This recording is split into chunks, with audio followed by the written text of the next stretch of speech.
कुणी काही म्हटलं तरी माझ्या रघुवंशाच्या हातून असं काही घडणार नाही याची मला खात्री आहे.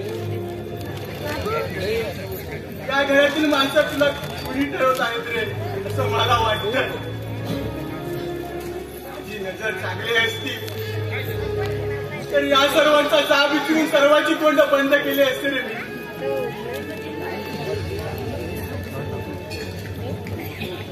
तू का स्वतःला त्रास करून घेऊ नकोस. अरे विधी लिखित कोणालाही चुकत नाही रे.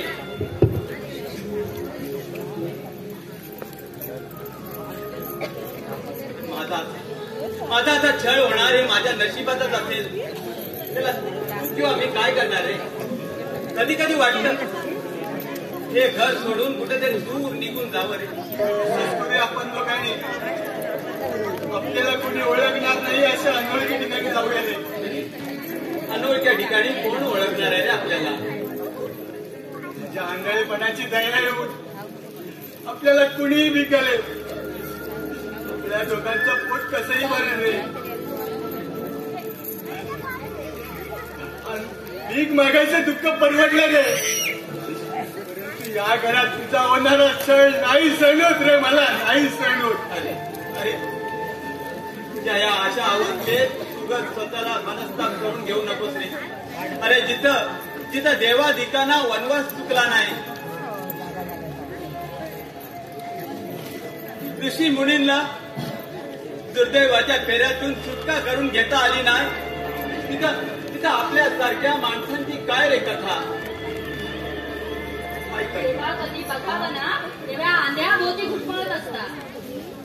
त्या आंध्याची काय समाधी वगैरे बांधायचा विचार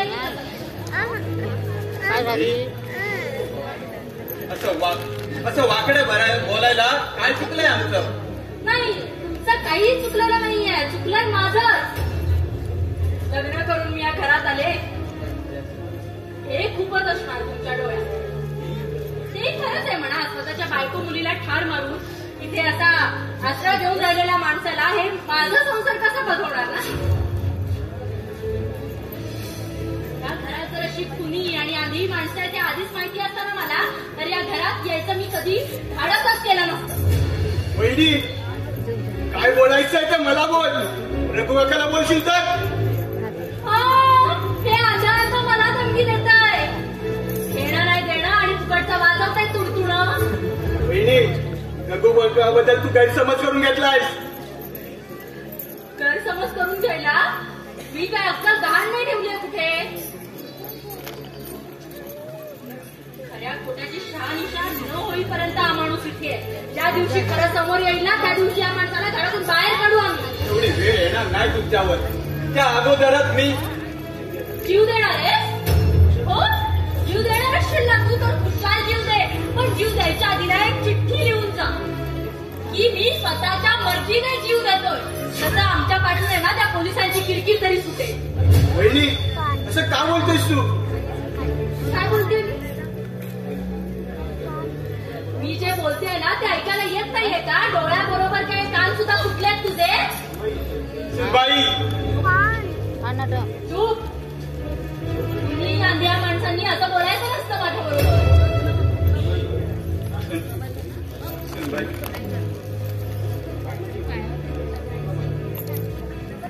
राजूचे वडील तुझ्या सासरे समानाचे. मला माझ्या सासऱ्याबद्दल काही वाटत नाही तर ह्याच्या बापाला काय पुजू मी.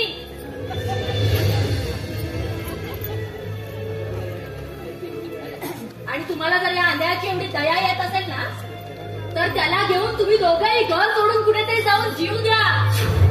थोडंसं लोकांना असताना थोडंसं दुःख 4 दिवस आम्ही करू. त्याच्यानंतर या तुमच्या 13व्याचं आम्ही जेवण खाऊ सुख समाधानाने ढेकर देऊ. अगं कसा झाला तरी तो तुझा मावस दीर आहे ग. मावस दीर आहे. खायला का आणि भुईला भात. असली नाती ना असण्यापेक्षा नसलेली चांगली. आमच्या घरात आंधळ आहे हे सांगायला सुद्धा लाज वाटते मला. लाज. अशा नशिबात आणले म्हणाला त्याला मी तरी काय करणार.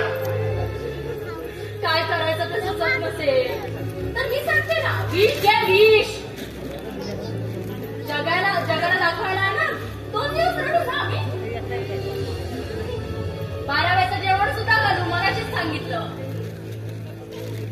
घरात खूप कामं पडलीत आणि ही नोकर माणसांनी असं काम चुकारपणा केलेला मला अजिबात खपत नाही ना. वहिनी नोकर कुणाला म्हणतेस तू? तुझ्या लाडक्या रघु काकाला म्हणते.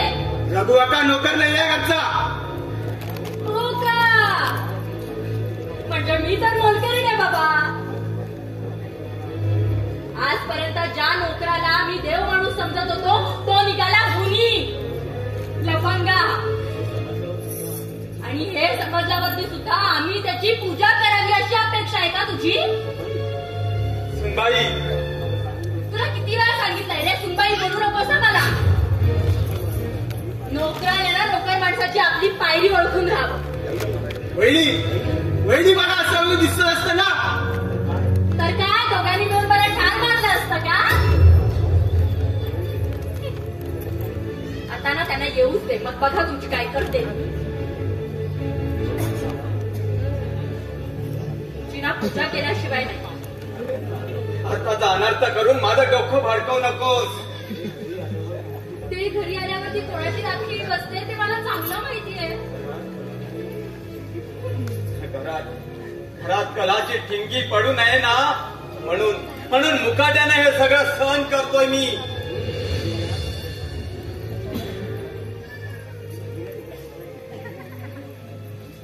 तुझी एवढी हिंमत आहे का माझ्या समोर इथे असं बोलायची? मग ते आल्यावर का नाही हे बोलत तू?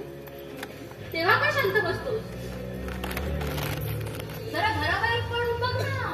तुम्हाला दोघांना ना गळ्यात दोन करवंट्या जरी अडकवला ना तरी कोणी भीक नाही देणार. वहिनी, हिमाचल मधाच्या ठिकाणी असले रघु काकाला कसपट समान मारणारी तू पाहिलं आहेस? चेक केलं, चेक केलं.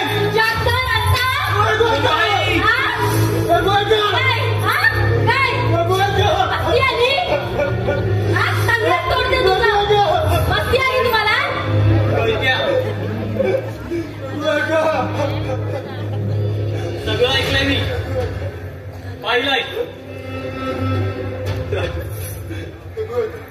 तुमच्या घरच्या भानगडी लक्षात घालणं बरोबर नाही म्हणून बाहेरच थांबलो होतो. अगदी असह्य झालं म्हणून आतमध्ये आलो. अगं म्हाताऱ्याला लाथेने मारतेस तू? बेटा अच्छा, त्याने एखाद्याचा जीव गेला तर कायमचा फास लागेल तुझ्या गळ्याला.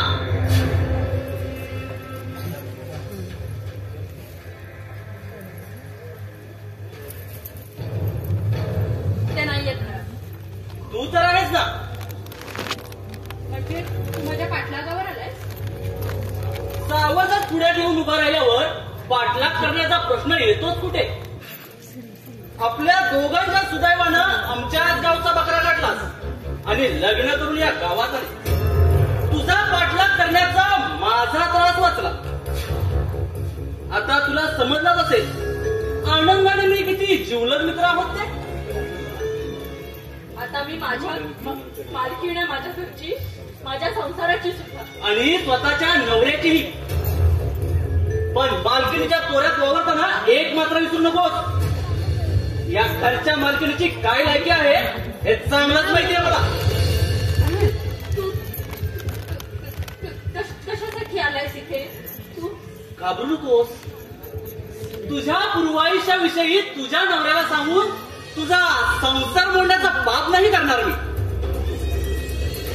एकेकाळी तू माझी प्रेयसी होतीस, आता तू माझी राहिली नाहीस. हे आपलं दुर्दैव. माझ्या सुदैवाने तुझा नालायकपणा मला लक्षात आला. तू असं बोललीस म्हणून माझ्या मनाला वाईट वाटणार नाही. माझ्या मनात सुडाची भावना निर्माण होणार नाही. लग्नापूर्वी आपण काय होतो हे विसरून तुझ्यासारख्या मुली इतका बदलतात, संसारात एकरूप होतात हे बघून फक्त आश्चर्य वाटलं मला. स्वतःच्या दुर्गुणांनी दुसऱ्याचं आयुष्य बर्बाद करणाऱ्या माणसाला या गोष्टीचं आश्चर्य वाटणारच रे. खरं सांगू, तुझ्यापासून दूर गेलो त्याला नाईलाज होता माझा. आता माझ्या मित्राची बायको होऊन या गावात आलेलं पाहिलं आणि ठरवलं तुझी क्षमा मागावी. तुला दिलेल्या त्रासातून मुक्तता मिळवण्यासाठी काहीतरी करण्याची इच्छा आहे या कमलाकरची. अर्थात तशी तू संधी दिलीस तर. यापुढे मी तुझ्या कुठल्याही बोलण्याला फसणार नाहीये. म्हणून तर सांगतो, आपल्या सुखी संसाराचा विचार कर.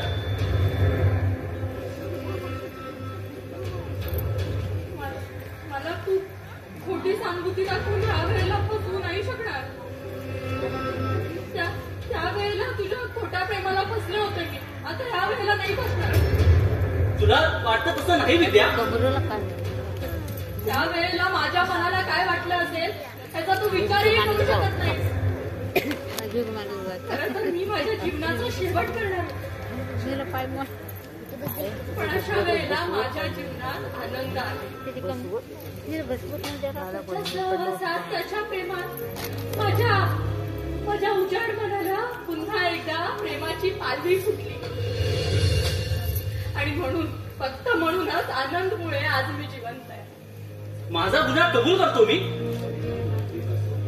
तरी मैत्रीचं सोंग पाडून तू आज या आमच्या घरात आलास. नाही विद्या, तुझ्यासाठी नाही. आनंद माझा जीवलग मित्र आहे. त्याला भेटायला येतो मी. विश्वास ठेव माझ्यावर. विश्वासघाती माणसावरती पुन्हा कधीही विश्वास ठेवला जात नाही. माझं प्रेम विस्तारलंच ना त्याचं मला काही नाही वाटलं. पण तुझ्या त्या बेवड्या दारूबाज मित्रांसमोर तू त्यांची संगत सोडायला लावली म्हणून माझ्या कानाखाली मारलीस आणि म्हणालास की हा तुझ्यासारख्या 56 मुली माझ्या अशा पायाशी लोळतील. त्यावेळेला ना एखाद्या विंचवानं अशी नांगी मारल्यासारखं वाटलं म्हणून सांगू आणि त्या विंचवाची नांगी आज खेचायची इच्छा होते माझी. त्यावेळी माझा विश्वास होता माझ्या नादान व्यसनी मित्रांवरती. म्हणूनच तुझा अपमान झाला माझ्या हातून. ज्यावेळी दुर्जनांच्या चक्रव्यूहातून स्वतःची सुटका करून घेतली आणि ठरवलं तुझी क्षमा मागावी, त्यावेळी कळलं की तुझं लग्न झालंय, तू दुसऱ्या कुणाची झाली आहेस. हे कळल्यावर क्षणात सुडाची भावना निर्माण झाली. पण माझ्या अंतर्मनाने मला आवडलं, सावरलं, बजावलं. माझी विद्या कुठेही असली तरी सुखी असेल. विद्या, तू जिंकलीस, मी हरलोय. विद्या, यापुढे जे काही करेन ते फक्त तुझ्या सुखासाठी. खरंच सांगतोस? फक्त एकदाच विश्वास ठेव माझ्यावर. यापुढे जे काही करेन ते फक्त माणुसकीच्या नात्यानं, तुझ्या सुखासाठी. तुझ्या या संसाराच्या परिस्थितीकडे पाहिलं की माझं मन कसं पळून निघतं. तुझ्यासारख्या मुलीने ठरवलं असतं ते एखाद्या गर्भ श्रीमंताच्या घरात पडली असतीस. तू श्रीमंता घरची राणी झाली असतीस. हे सगळं बोलून तू माझ्या जखमेवरती मीठ चोळू नकोस प्लीज. तुला नक्की काय करायचंय? काय करायचंय ते मी सांगतो. आजूबाजूला तर कोणी नाही ना? नाही तर एक करता करता दोन व्हायचे. हे बघ, तुला तुझ्या दारिद्र्यावर मात करायची असेल तर त्या आंधळ्याच्या नावानं मोठा विमा उतरवायचा. काय? त्याच्या नावावरती विमा उतरवायला काय इकडे काय पीठ आणून ठेवली आहे की काय? आणि हप्ते भरायला त्याचा बाप येणार आहे स्वर्गातून? त्याची काळजी तू करू नको. आनंदा मित्र आहे माझा, वेळेला मदत करेल मी त्याला. फक्त काही महिने हप्ते भरायचे. त्याला औषधातून विष द्यायचं. काय? विष? घाबरू नकोस. एका दगडात 2 पक्षी मारायचे. राजूच्या औषधात विष मिसळायचा आरोप ठेवायचा दिनेशवर. तो जाईल तुरुंगात आणि वारसदार म्हणून विम्याची रक्कम तुम्हाला. राहता राहिला विषय त्या रघु काकाचा. त्याच्यावर कोणत्या तरी चोरीचा आरोप ठेवून त्याला केव्हाही घराबाहेर काढू शकतेस. पैशासाठी विष देऊन राजू भाऊजींना मारायचं? नाही, खून नाही करायचा. त्याच्या सुखी कष्टी जीवाला सुखाचं मरण द्यायचं. नाहीतरी अशा अंगणाला बसून तो काय तुमच्या घरावर सोन्याची कवळं घालणार आहे की काय? ती तशी चांगली आहे तुझी, पण भयंकर आहे. थोडी ना भीती वाटते मला. घेऊ नकोस, मी तुझ्या पाठीशी आहे. धाडस केल्याशिवाय आपल्याला हवी असलेली गोष्ट मिळवता येत नाही. तुला तुझा सुखाचा विचार करायचा असेल तर मला माझा सुखी संसाराचा विचार करावाच लागेल. विचार करण्यात मूर्ख लोक वेळ घालवतात आणि शहाणी माणसं झटपट निर्णय घेतात. तुला कसं वागायचंय ते तू ठरव. बरं, आनंद कुठे गेला? बाहेर गेले. हरकत नाही.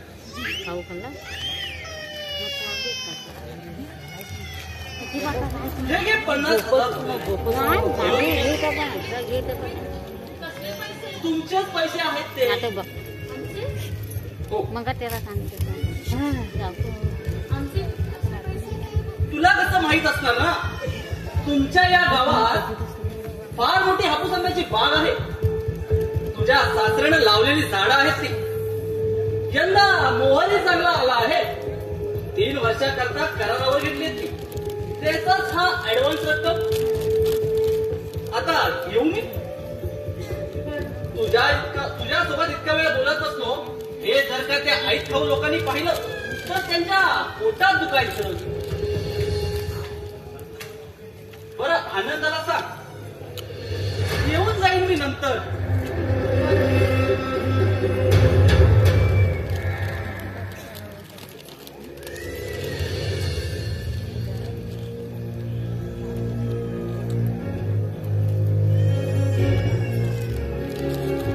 त्या कमलाकरने सांगितलेली युक्ती तशी चांगली आहे.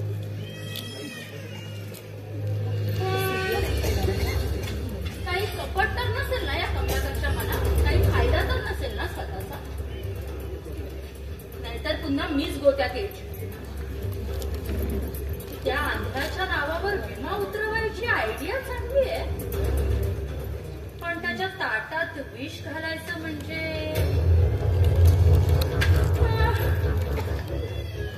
पुढचं पुढे बघ.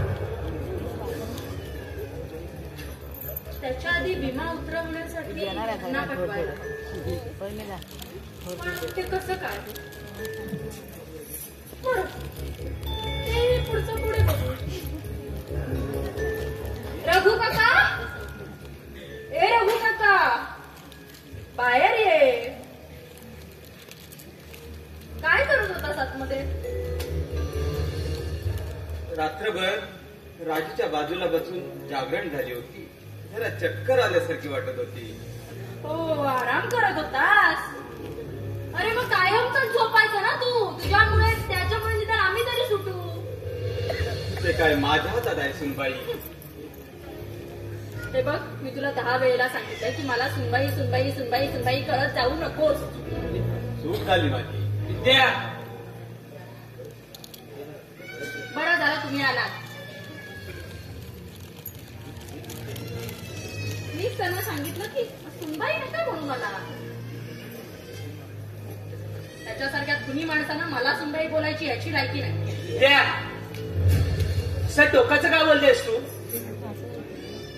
का आपल्या बायको मुलीचा जरी गुन्हे असला ना, तरी त्याने आमच्यावर एवढी माया केली, त्याची परतफेड होणं शक्य नाही आम्हाला. तू आता आज जा. विद्या, हा? मला तो कमलाकर वाटेत भेटला होता. काय काय म्हणाला तो? त्याचं नाव घेतलं की एवढी दचकून का बोलतेस तू? तो माझा जिवलग मित्र आहे. त्याने पैसे दिले, पैसे द्यायला लावता. असू दे, ठेव तुझ्याकडे. यंदाची ना कलमी त्याला आपली दिली, त्यापैकी आगाऊ रक्कम आहे. अच्छा, मला वाटलं तुम्ही कुठून तरी लोन वगैरे घेतलात की काय, म्हणून थोडीशी दचकले मी त्याचं नाव घेतलं. आता कर्जाची फिकीर नाही आपल्याला, म्हणजे ते लवकरच भेटेल बघा. म्हणजे कसं काय? आणि तसंही तुम्हाला माहितीये का, कर्जाचा विषय सोडा. आपल्या तात्यांची पुण्याई एवढी आहे ना की काहीच आपल्याला कमी पडणार नाही. खरं सांगू, आज तू माणसात आल्याप्रमाणे बोलते. त्या आधी काही मी माणसात नव्हते की काय? तुम्ही तरी माझ्या शब्दावर विश्वास ठेवा ना. मित्रांनी तुझ्या शब्दावर विश्वास ठेवा म्हणून त्यांच्यावर जबरदस्ती करू शकत नाही. परंतु आपलं ना जन्मोजन्मीचं नातं आहे, त्यामुळे तुझ्यावर तरी विश्वास ठेवायला हवा. तसा आजचा दिवस आपल्या भाग्याचाच आहे. म्हणजे ते कसं काय? अगं, मला इथे सहकारी बँकेत नोकरीचा कॉल आला आहे. ते सुद्धा जवळच्यासाठी आहेत. अय्या, खरं? वाव. हो, तात्यांची पुण्य. आता लाडक्या बायकोला सोडून कुठे जाणार नाही. रोज संध्याकाळी घरी. तुला आनंद झाला की नाही ग? स्वतःच्या नवऱ्याला एवढी चांगली नोकरी मिळाल्यानंतर तुमच्या बायकोला आनंद नाही होणार? मलाही सांगा. हो.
खरंच तू माणसात आल्याप्रमाणे बोलते.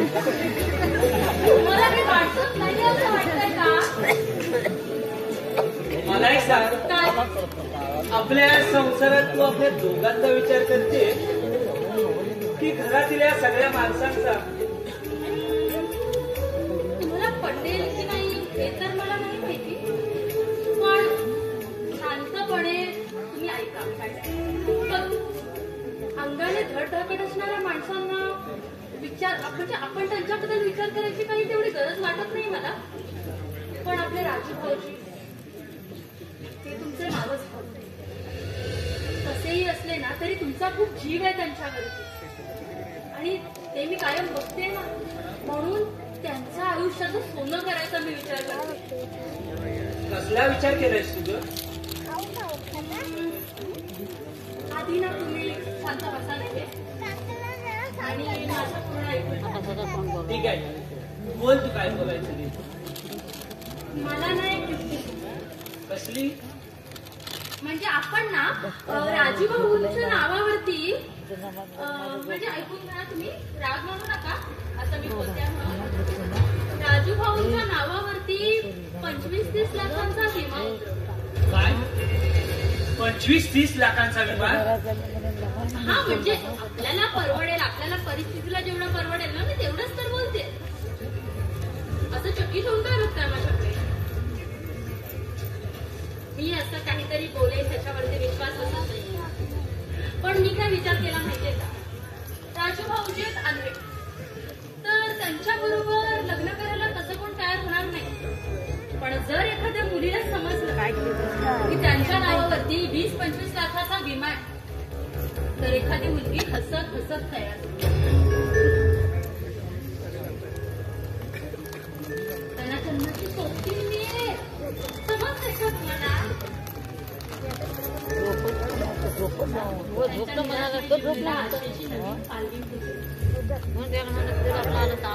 बहिणी म्हणते ते खरं आहे रे. राजूभाऊजी, तुम्ही ऐकलं का सगळं? तुम्हाला पटलं ना? म्हटलं हा. पैशाच्या लोभाने कोणीही पोरगी लग्न करायला तयार होईल माझ्या बरोबर, पण पुन्हा मुलीचं आयुष्य फुकट घालायला मी तयार होणार नाही. तरी तुम्ही माझ्या नावाचा विमा उतरवा. होय राजू, तुझ्या विम्याचे हप्ते कसे करून भरू आहे? तुम्हाला जास्त दिवस त्रास देणार नाही मी. वर्षभर हप्ते भरून झाल्यानंतर मी विहिरीत उडी मारून जीव देईल. राजू, तुम्ही सांगायचं राजूचा पाय घसरून राजू विहिरीत पडला आणि मेला. राजू, पंचनामा झाल्यावर वारस म्हणून विम्याची रक्कम तुम्हाला मिळेल. राजू, असं बोल नकोस. दादा, वाईट वाटून घेऊ नकोस रे, नाहीतर माझ्यासारख्या आंधळ्याचा जगून तरी काय उपयोग. राजू, ऐका ना, असं बोलू नका ना. तुझी नजर परत मिळवून देण्यासाठी अरे दिनेश किती धडपड करतोय. जा, आज जाऊन आराम कर. जा तू. मी थोडा वेळ बाहेर हवेत बसतो. चल. अरे मी तुला सोडतो बाहेर. चल. सांभाळून जा. अहो तुम्ही परत येणार आहात ना? हो, याला बाहेर सोडतो. हो.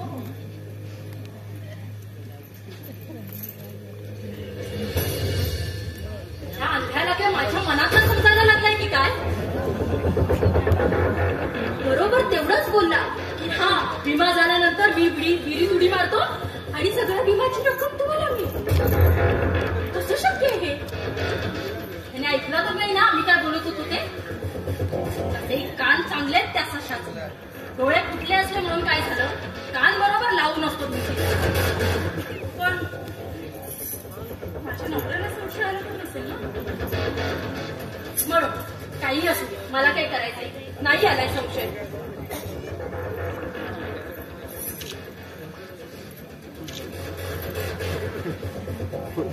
बघितलंस ना विद्या, आपण राजू बद्दल इतका आपुलकीने बोलतोय, हे ऐकून त्याच्या चेहऱ्यावर समाधानाच्या रेषा म्हटल्या. आज तर मला खरं वाटतंय, भाग्यवंत मी म्हणून तू माझ्या आयुष्यात आलीस. पण माझ्या मनात ना एक गोष्ट सारखी नुसती अशी ना त्रास देते.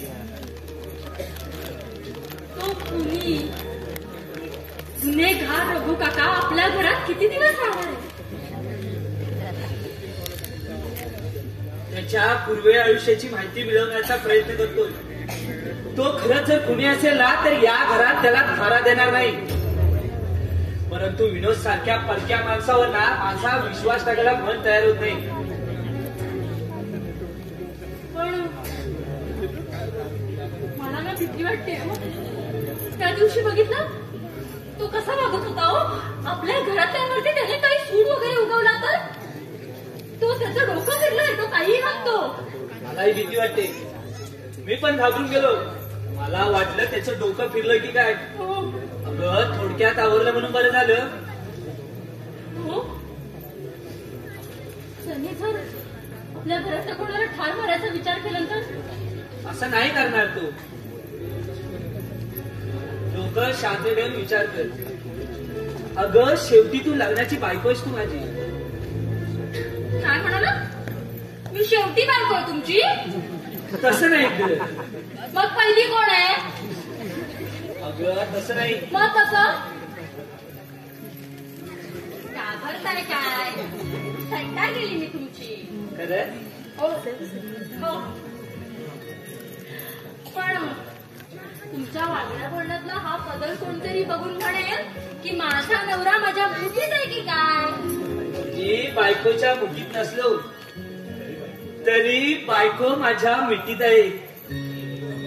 हे काय करताय? अगं बायको माझ्या मिठीत असलेला पुरावा. काहीतरीच काय तुमचं? अगं खरंच. आपल्या सुखाला कोणाची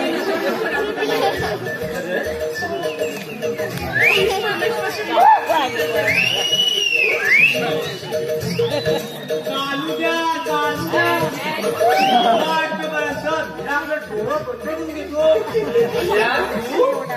हो, आजकाल घराघरात टीव्ही आल्यापासून असा काळ कसा धिंगाणा उजेडा झाला. मला तुझ्या अजून चार्ज मिळाला नाही. आम्ही टीव्ही सिनेमात काय बाय बघतो ना, हिरो हिरोईन एकमेकासाठी असे तडपडतात. काय बोलतोय? तळमळतात, ओंगळतात, ओंगळतात, चोळतात पण.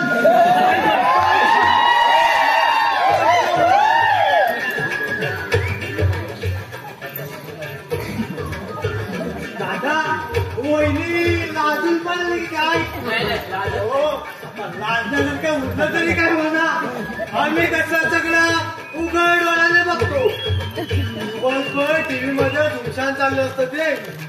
न खाता न पिता कधी हिरोईन हिरोचा नाट करते तर कधी हिरो निश्चित लावलेल्या ओठांचा असा मुक्का घेतो. काय बोलतोय? मग एकमेकांना मिठी मारून बोलतात. चल गवता चिरू आणि गंमत करू. गवता शिरल्यावर काटा असा फलत्या ठिकाणी काय कसं कळत नाही त्यांना. बराच अनुभव दिसतोय रे. हो, अनुभव कसला डोंगराचा. हा बावळट बाय आता मात्र एकदम शहाणा बनलाय. आपण पोरीच्या मागे न लागता पोरी आपल्या मागे कशा लागतील असा पराक्रम करायचा ठरवलाय. म्हणजे प्रेम भंग झालेलं दिसतंय. हो वहिनी, प्रेमभंग झाला म्हणून पश्चातापाचा अभंग गात फिरायला एवढा मूर्ख नाही मी.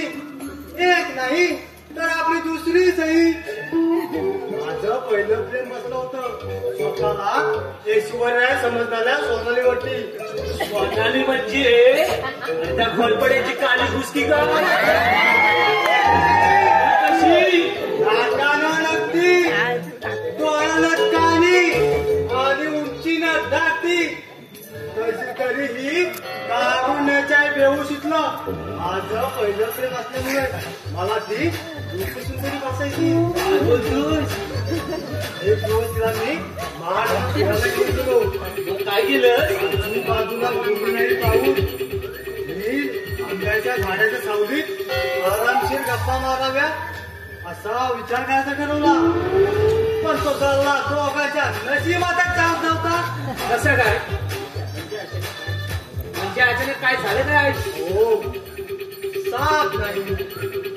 आठवड्याच्या बाजारात गेल्या तिचा बेवडा बाप असा त्याच वाटेने असा धडपडत धडपडत येत होता. हिरोईनचं सीन पाहून वडल्याप्रमाणे वेगळं नाही. आपल्या पोरीची सोबत करून आपल्या घरी घेऊन गेला. वहिनी होते का? मग काय हसून येते काय रडत बसते पुढे काय झालं सांग बघू तिकडे गेल्यावर काय केलंस तो तिचा जेवढा बाप आला होता ना आपल्या पोरची नोकरी करतो थेट घरी घेऊन गेला ना जोड जोड झोडपली माझं तिच्यावर पहिलं बसलेला प्रेम गांधी माझी प्रमाणे बोलली गेलं मी तेव्हापासून तिला भेटलोच नाही दुसरी तर माझ्या समोरच अशी उभी राहिली माझ्यावर प्रेम असल्याचं बोलली चांगल्या पगाराची नोकरी म्हणजे मास्तरी नव्हती ती अरे वा म्हणजे तुला लॉटरीच लागली वाटतं लॉटरी नाही बाळा भाऊजींना रेसचा घोडा लागलाय नशीबवान आहेस बेटा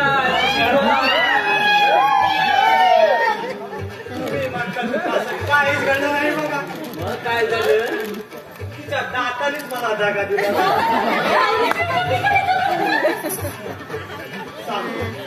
सगळं सांगतो एक दिवस तिला मी अमराईत फिरायला घेऊन गेलो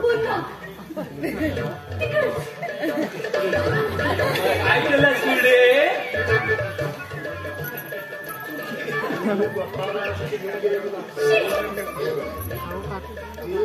प्रेमासाठी माझ्या मांडीवर डोकं आढळून म्हणाली काय काय काय माझ्या मांडीवर एकमेकांना मस्करी करता करता तिने मला चिमटी घालून सोडत तिने अशा दुसऱ्या करायला लागलो एवढा कार्यक्रम आमचा रंगात आला की नाही ते हसायला पण लागली हसता हसता काय झालं तुला रडायला सुद्धा पण लागली रडायला लागली म्हणजे नेमकं काय केलंस तू आधी सांग मला का रडते कशासाठी रडते ते मला आधी काहीच कळलं नाही मग मी घाबरून गेलो की नाही मी तिला असं लाडाने जवळ घेतलं तिच्या गालावरून असा हात फिरवला मग तिने मला हुंकेने बोलायला लागली हो वाचता असता माझ्या दातातली कवली कुठे तरी उडाली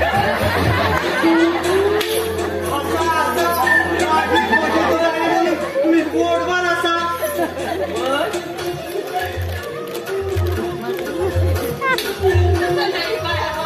तसंच आहे वहिनी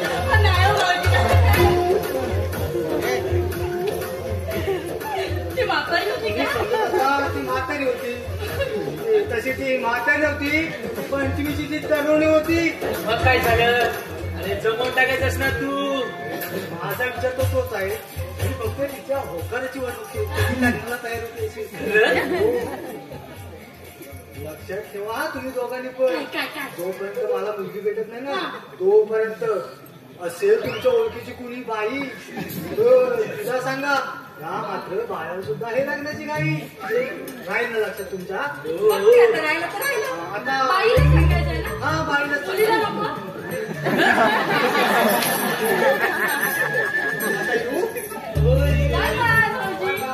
कोणाला असेल काही तर सांगतो हा नक्की सांगा आठवणीने सांगा चोरी कशी पाहिजे दात फडकी चालेल का फडकी नको वहिनी काहीतरी उड्या लावण्याची चालेल का फडकीच बघते पेरणाची येडा उगवला म्हणतात ना तशी करते ह्याची असतो एखाद्याचा स्वभाव बघ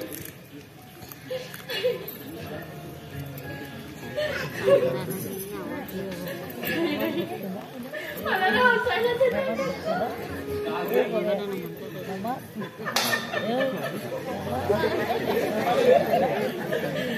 सगळ्या मुलीला घेऊन कॅमेरातच जातात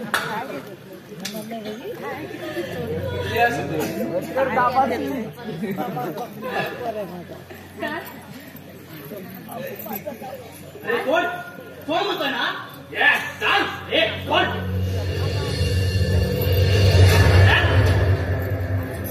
बरं झाला आनंदा तू घरात आहे तुझ्या समोर फैसला होऊन जाऊ दे हा तुमचा दिल्या मला कॉलर पकडून इथे आणलं अरे माझ्यासारख्या प्रतिष्ठित माणसावर असे नाहक आरोप करून तुझ्या बदनाम करण्याच्या युक्तीला स्पष्ट होऊ देणार नाही मी अरे तुझ्यापेक्षा आनंदा चांगला लागतो मला नगर काय झाले काय तुला ते तुझ्या भावाला विचार दादा कित्येक वेळा सांगितलं होतं तुला मी या नादान माणसावर विश्वास ठेवू नको म्हणून.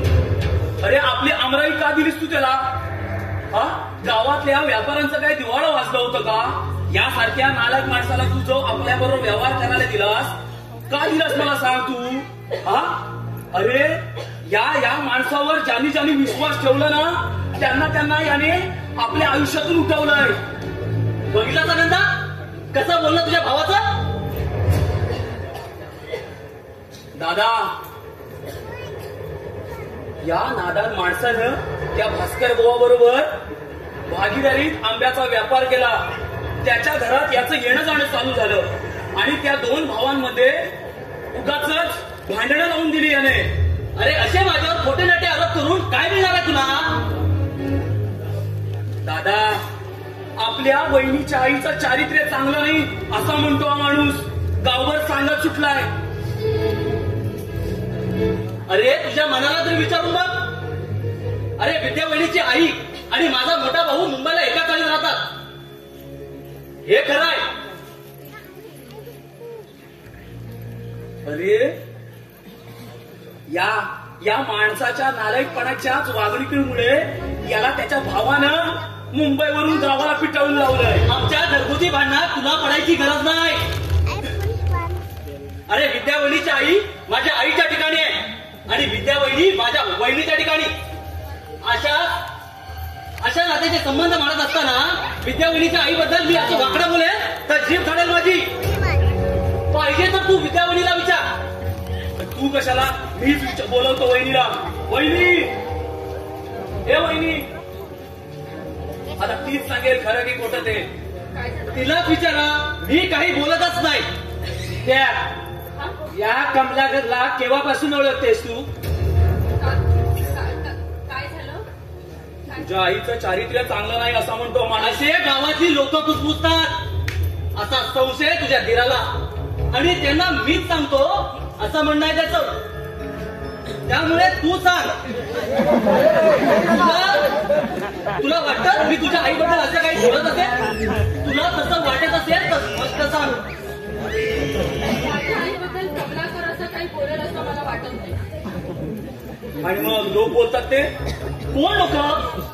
अजूनपर्यंत फक्त तुझ्या कानावर आलंय ते. सणात काही तरी याच्यामध्ये कुबाड असते. माझ्यावर अविश्वास दाखवतेस तू. माझा ना कमलाकरवरती पूर्ण विश्वास आहे. त्याला मी खूप आधीपासून ओळखते. तो असं काही करेल असं मला वाटत नाही. बघितलंच ना आनंदा, तुझ्या माझ्या मैत्रीत कसा ते निर्माण करून पाहतोय तो. आणि याला साथ आहे त्या रघु काकाची. सावध राहा, भावाच्या अशा वागण्यानं तुझा संसार उद्ध्वस्त व्हायची वेळ येईल.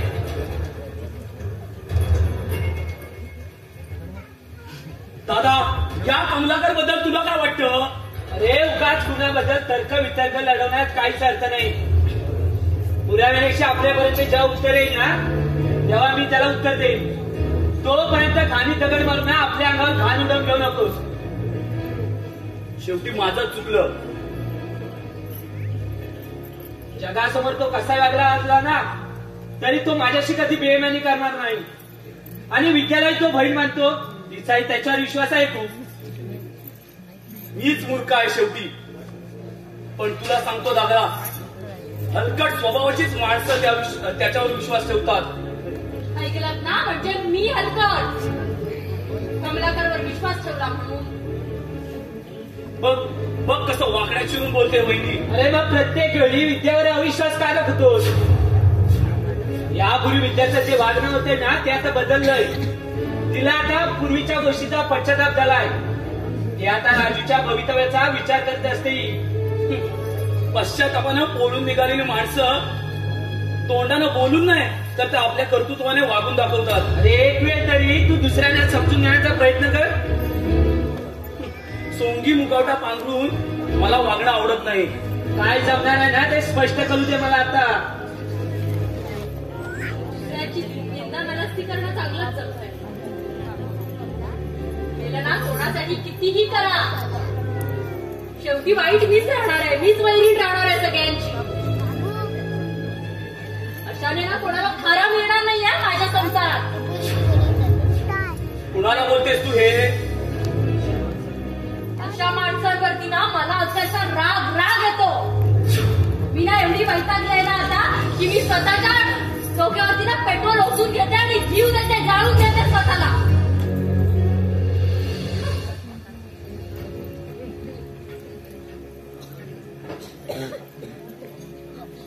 आपल्या घरातून रघु काकांना हाकलवून लावणार आहात कधी?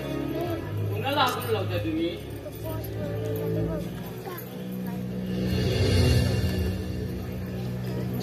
आमच्या घरच्या भानगडीत पडायचा तुम्हाला काही अधिकार नाही.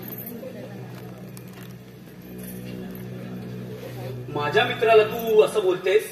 तीच लायकी आहे तुम्हा दोघांची. विद्या, तू गप्प व्हायचा. अहो विनोद, अरे तू तर या समजाव दिनेशला. कमलाकरचा निमित्त करून हा भांडण करतो या घरात. मला सगळं समजलंय. म्हणजे आमचं बोलणं तुम्ही चोरून ऐकत होतात तर? राजू बरोबर बाहेर बसलो होतो. कमलाकर घराबाहेर पडताना मी बघितलं. तुमचा विश्वास जरी असला ना तरी माझा विश्वास नाही त्याच्यावर. बघा दोघांचं कसं आपापसात जुळतंय ते. कानाडोळा करून चालणार नाही ह्या गोष्टीवर. तर एक दिवस ना हे तुमच्या सुखाशी येतील. कारण राजूच्या नावावर विमा उतरणार युक्ती तुला कमलाकरने सुचवली ना? काय? कमलाकरने युक्ती सुचवली? मला वाटलं विद्या तुझा स्वतःचा निर्णय असेल.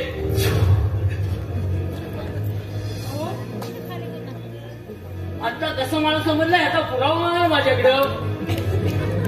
आमचं बोलणं तुम्ही चोरून ऐकत होता असाल. तुम्ही काय आमच्या पार्टीवर असता की काय? विनोद, विद्या विनोद म्हणतो ते खरं आहे का? तुम्हाला सुद्धा खरं वाटतंय का हे? परक्या माणसांच्या शब्दावरती विश्वास ठेवून तुम्ही माझ्यावरती अविश्वास दाखवताय. मला दोष देताय तुम्ही. घरचाच घरभेदी असल्यावरती मला दोष मिळणार. बोला ना, काहीतरी बोला.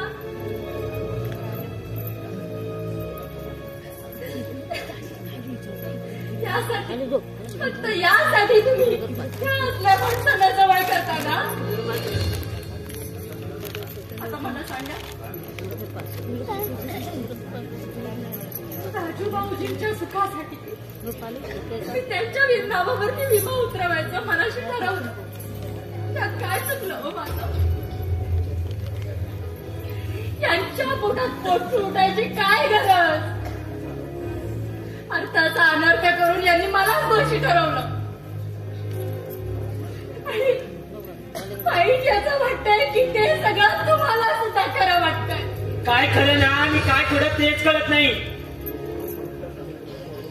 तुम्ही डोकं मट्ट असल्याप्रमाणे नका वागू.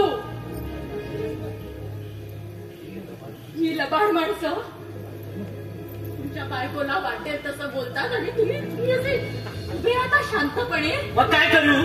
जीव देऊ का तुझ्या पायावर नाग असू मी? जीव द्यायची गरज नाहीये. त्यांना जाब विचारा. पुरुषासारखे पुरुष आहात का तुम्ही?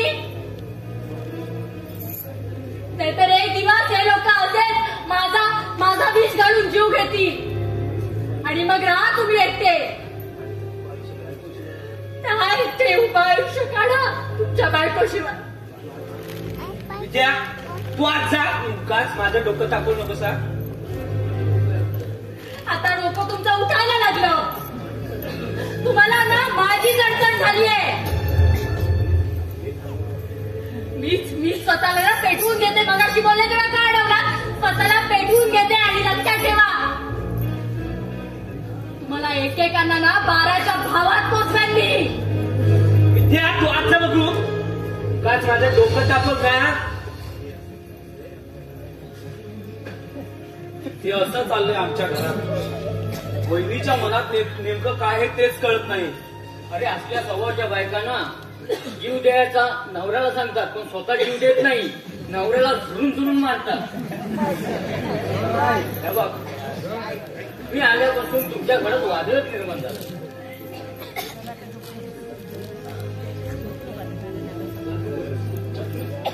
हे बघ, तू उगाच आपल्या मनात गैरसमज निर्माण करून घेऊ नको. पण तू जे रघु काकाबद्दल बोललास त्यावरती आम्ही विश्वास कसा ठेवायचा? तुला काय वाटलं? रघुकाबद्दल माझं काही कारण असेल? तसं असेल तर रघुका का बोलत नाही? आपल्या बायको मुलीचा काय झालं तो का सांगित नाही? मलाही तोच प्रश्न पडलाय. त्याची जर बायको मुलगी जिवंत असती तर तो त्यांच्या घरी आला का? इथे काय येऊन राहिलाय तो? हा बोलत नाही रघु काका. हे बघ दिनेश, मी मुंबईला चाललो, 2 दिवसानंतर परत येईल.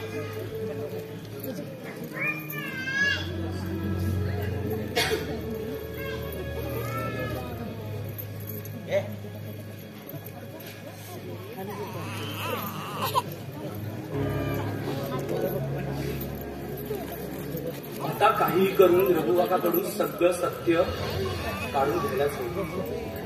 त्याशिवाय या संशयी वादळाचा शेवट होणार नाही.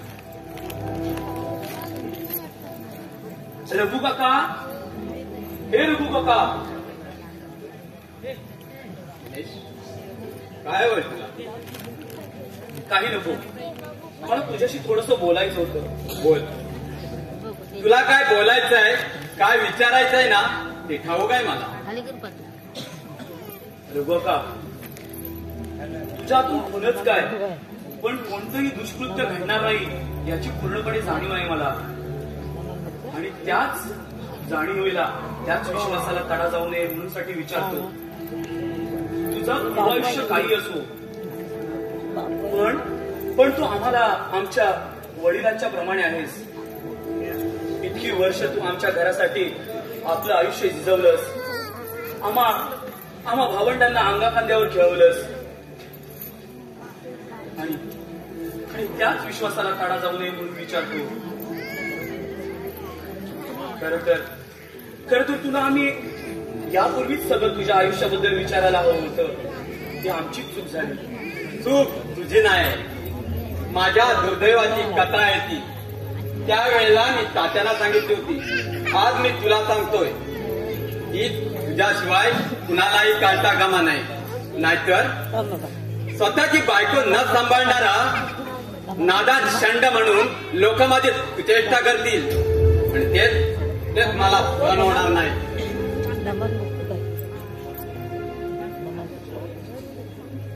अजूनही मला वाटतं ती जर माझ्या समोर आली ना तर तिच्या नळदीचा घोट घेऊन तिला त्या तडफडत्या अजूनाला विचारेन, का कशी माझ्याशी वागली? तुझ्या पत्नीविषयी बोलतोस तू? हे हो, पत्नीचा धर्म पायदळी तुडवणाऱ्या माझ्या धर्मपत्नीबद्दल. दिनेश, माझं लग्न झालं होतं. मला एक मुलगी होती. सुखाचा संसार चालत होता माझा. अचानक मी आजारी पडलो. औषध उपचार करूनही माझा गुण येईना. 5-6 महिने मी कामावर सुद्धा गेलो नाही. घरात दुसरं कोणी कमावतं नव्हतं. अशा वेळी माझी पत्नी एका काजू सोलाच्या फॅक्टरीत कामाला गेली. बोल रे बोगा, बोल रडतो होऊ दे तुझं. मनातील सर्व बाहेर पडू दे. मन मोकळं होईल तुझं. मोल मजुरी करण्यासाठी बाहेर पडलेली माझी पत्नी रात्री 10 वाजेपर्यंत पैशासाठी काम करत राहिली. घरात पैसा येत होता. 2 वेळेला अन्न सुद्धा मिळत होतं. पण तिच्या दृष्टीनं मी मात्र जिवंत असून मेल्यासारखाच होतो. दिनेश, काय घडलं तुझ्या आयुष्यात? तेच सांगायला जीभ खजावत नाही माझी. दिनेश, कानाची पडदे फाटून जाणारी लोकांची खुशबू एक दिवस उंबरठा ओलांडून माझ्या कानापर्यंत आली. माझ्या अंगाची आग झाली.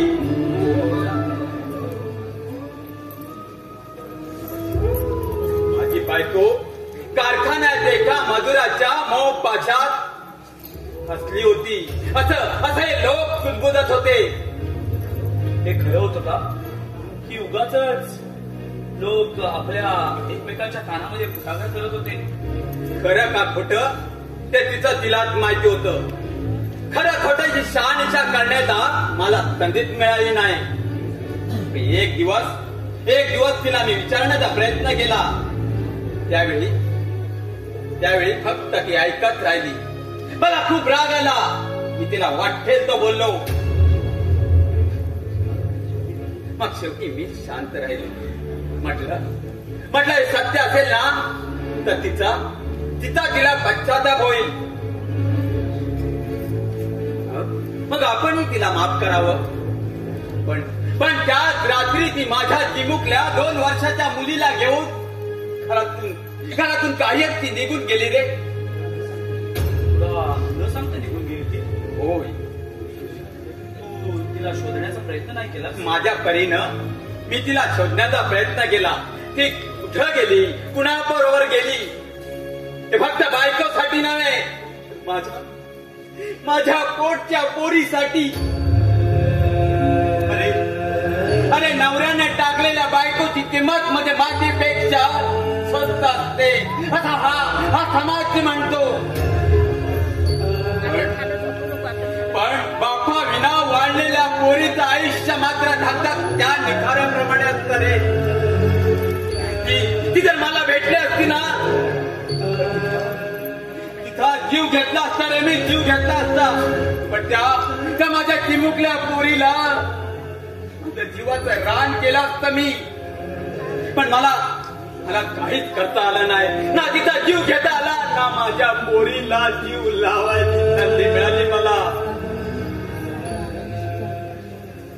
आयुष्यातील काही गोष्टी अशाच असतात, आपण त्या टाळू शकत नाही. पुढे काय घडलं? काही नाही. बायको गेल्यावर मी फक्त एकटाच राहिलो. एका बहिणीशिवाय माझं दुसरं कोणीच नव्हतं या जगात. बहिणीचं सुद्धा लग्न झालेलं होतं. जगात असा मी एकटाच होतो. अरे ज्याची बायको दुसऱ्याचा हात धरून पळतो ना त्याचे दुःख फक्त त्यालाच माहिती असतं. पण हा समाज त्याची पर्वा करत नाही. त्याच्या दुःखावर निंदेचे मीठ चोळत असतो. आणि ती आला मला.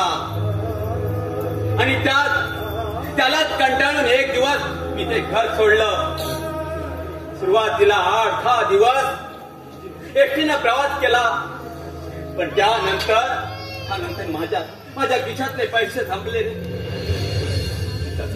तसाच वाटेने वेड्यासारखा चालत राहिलो. तानेने जीव व्याकुळ झाला होता. भुकेने कासावीस झालो होतो मी. अरे 4 दिवस मी फक्त पाण्यावर चालत राहिलो रे. 4 दिवस चालत राहिलास तू? होय. आता पायातले ध्यानच संपून गेलं होतं रे माझं. मग त्याच वेळेला मी ठरवलं आता जगायचं नाही.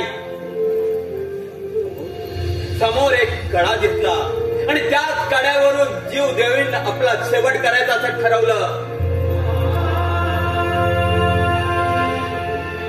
मी त्या कड्याच्या टोकावर जाऊन उभा राहिलो. डोळे मिटले आणि त्याच वेळेला माझ्या डोळ्यासमोर माझ्या चिमुकल्या 2 वर्षाच्या पोरीची मूर्ती दिसली रे. मी रडायला लागलो. मी तसाच शांत राहिलो. आणि त्याच वेळी कुणीतरी माझ्या पाठीवर हात मारून मला मागे ओढलं. माझा जीव वाचवला होता रे. माझा जीव वाचवला होता. म्हणजे तुला पाठी ओढणारे दुसरे तिसरे कोणी नाही. या घरचे मालक तात्या होते रे. तात्या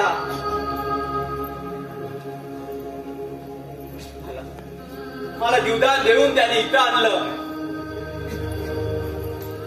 माझ्यावर विश्वास ठेवून त्या घरात राहण्याचा आग्रह केला. तेव्हापासून तुम्हा मुलांच्या मन रंगून गेलं माझं. माझ्या आयुष्यातील त्या घटना मी विसरून गेलो होतो. आणि ज्या दिवशी सुनबाई या घरात आली ना, ती रात्र मी माझ्या पोरीच्या आठवणीनं डोळ्यात अश्रू काढून रडत राहिलो रे. अरे माझी सुद्धा पोरगी हक्काच्या घरात सासरच्या मंदिरी गेली असती रे. आता कुठे असेल रे माझी पोरगी? काय झालं असेल त्या फक्त परमेश्वरालाच माहिती. आता या जन्मी तरी तिची माझी भेट होणं शक्य नाही. त्या परमेश्वरालाच माहिती. परमेश्वरा कुठे असेल रे माझी पोरगी? ते असेल तुझ्या मुलीची आणि तुझी भेट घडून मी घालू प्रयत्न करेन मी. विनोद, पण तू तर म्हणत होतास रघु काका पुणे आहे म्हणून. होय, मला माफ करा, मी खोटं बोललो. खोटं बोललास? पण त्यामुळे आमच्या या घरामध्ये काय घडलं हे मला माहित आहे. आता आपण बाहेर जाऊया. रघु काका त्याला शांत पडू दे. बरं ठीक आहे. रघु काका, आम्ही जरा जाऊन येतो.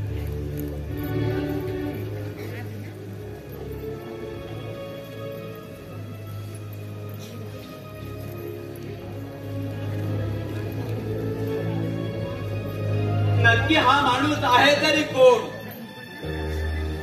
का काढतोय माझी माहिती? तो माझ्या नाथाचाच कर नसेल ना? आणि तसा असेल तर तो मला घेण्याचा प्रयत्न करेल. त्या अगोदरच हे घर सोडलेलं बरं. आज चिठी लिहूनच ठेवले म्हणजे कुणी शोध घ्यायला नको.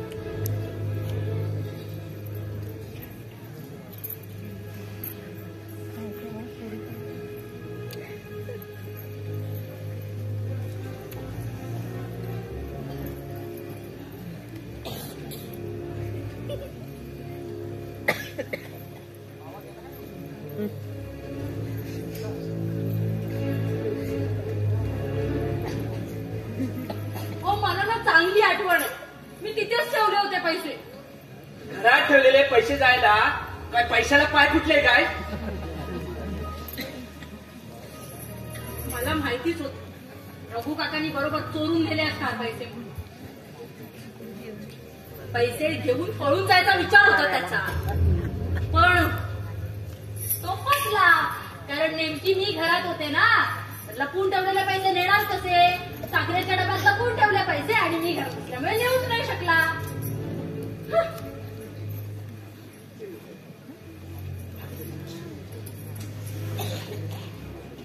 रघु काका, हे रघु काका, घरात ठेवलेले पैसे तू उचललेस? उचललेस काय बोलताय तुम्ही? चोरलेस का विचारा. उचलून ठेवायला याचा काय संबंध? काय म्हणजे पैसे मी चोरले? विद्यानं खलीवर ठेवले होते पैसे, ते मिळत नाही का मला? काय असेल ना ते सरळ कबूल कर. हो, आजवरती ना घरात लक्ष ठेवणारं कोणी नव्हतं. त्याच्यामुळे जे करायचं ते चालायचं मस्तपैकी. कोण विचारणार नव्हतं. सुनबाई, पण आता मी आले ना. इतक्या वेळा तुला सांगितलंय मला सुनबाई सुनबाई सुनबाई सुनबाई नको करत जाऊ. तरी आपलं चालूच आहे. विद्या, आता पैसे कुठे ठेवले ते सांग मुकट. अरे कुणासाठी मी पैसे चोरू? अरे कोण आहे या जगात माझं? या जगात कोणी नाही हे सांगून आजपर्यंत तू इथे राहिलास. परंतु आम्हाला कळून चुकलंय. तुझं लग्न झालं होतं आणि तुला एक मुलगी होती. इतकी वर्ष बायकोला सोडून राहताय. नेमली असेल एखादी बाई. कसला आरोप करताय बाईसाहेब तुम्ही? बरोबर बोलते मी. अरे आनंदा, तू तरी आता अधिक बोलायला लावू नका. अरे तुम्हा सगळ्यांची मर्जी संबंध आला ना, मला माझ्या बायकोचाही विचार करायला हवा. प्रत्येक वेळी माझी बायको खोटी बोलते असं समजून मी तुमचा काय बायको? म्हणजे तुलाही वाटतं की मी पैसे चोरले म्हणून? चोरले नशी, अरे उचलून ठेवले असशील बाजूला. समजलं तुला काय म्हणायचं आहे ना, समजलं मला रे. आता ना अधिक बोलायला लावू नका.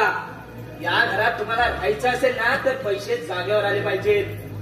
विद्या, मी जरा कमलाकरला भेटून येतो. आल्यावर बघतो कुणाचं काय करायचंय ते. वाचा.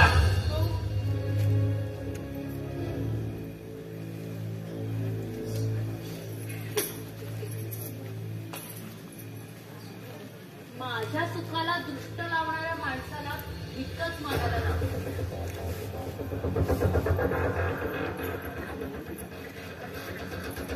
बाईसाहेब, मला घराबाहेर काढण्यासाठी माझ्या चोरीचा आरोप घालण्याची काही गरज नव्हती. आता जरी सांगितलं असतात ना तरी कधीच निघून गेलो असतो मी. तसं मग आधीच का नाही गेलास रे? खरंय बाईसाहेब, तुम्ही या घरात जेव्हा आलात ना त्याच वेळेला मला कळून चुकलं होतं की एक ना एक दिवस ही वेळ माझ्यावर येणार. मी आतापर्यंत मुकाटपणे हे सगळं सहन करत राहिलो, पण आता मात्र हा चोरीचा सहन करू शकणार नाही. नाही शकणार. जीव वगैरे द्यायचा विचार आहे की कसं काय? बाईसाहेब, मी तुमच्या चरणाशी एक विनंती करतो. मी या जगात असो वा नसो, माझ्या राजूचा मात्र सांभाळ करा. म्हणजे तू काय घर सोडून जाण्याचा वगैरे निर्णय घेतलायस की कसं? जा बाबा, खुशाल जा, लवकर जा. आमची तरी कटकट निघून जाईल एकदाची. जिथे जाशील ना तिकडे सुखी राहा, आम्हालाही सुखी राहू दे. आणि त्या राजू भाऊजींची काळजी तू मुळीच करू नको. माझ्या नवऱ्याचा तो मावस भाऊ आहे. मी असं ऐकलंय की त्याच्या आईने खूप काय काय केलंय ह्या घरासाठी. त्याचं काही कमी जास्त झालं ना तर तुझं आणि त्याचं दोघांचं एकत्र 12व्याचं जेवण खाऊन आम्ही मस्तपैकी सुखासाठी करते. काय अभद्र बोलताय तुमचे? असं बोलू नका. तुमचे मी पाय धरतो. ए, माझ्या पायाला स्पर्श करून ना माझे पाय विटाळू नकोस. बाईसाहेब, खरंच तुम्ही महान देवता. तुमच्या चरणाची धूळ माझ्या मस्तकी लावून मी पावन होतो. हे चल आणखी हो बाजूला. वहिनी चांडाळी, अगं रघु काकाला लात मारलीस तू? येस, नाही दिनेश,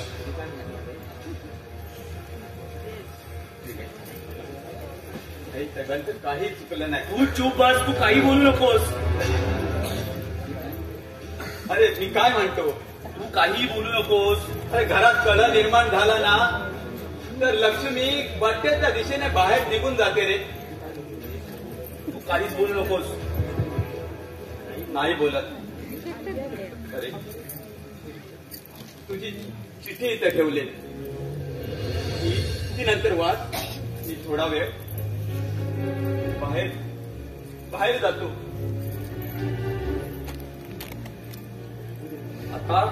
आता येऊ दे दादाला. त्याला सांगून आजच्याच निर्णय लावतो तुझ्या या वागण्याचा. जे काय करायचंय ना ते कर. धमकी देताय तुम्ही मला? लाव. काय निर्णय लावायचा आहे ना तो लाव. मी सुद्धा बघते ना माझ्या नवऱ्याचा पराक्रम.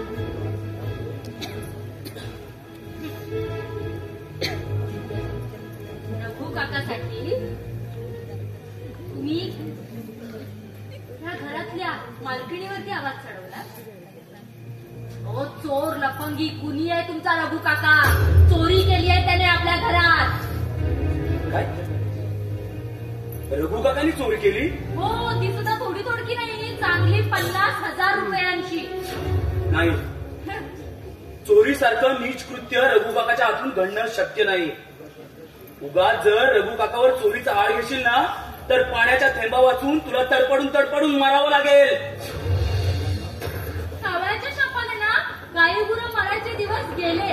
आता ना कावळे गाईच्या पोटावरती बसतात आणि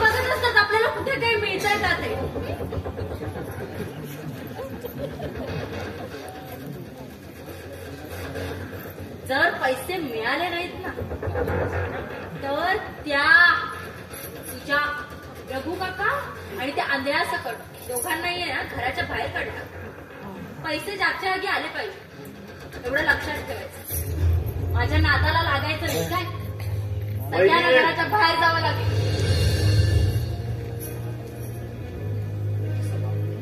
असं वागून काय मिळवायचं हिला काय ठाऊक.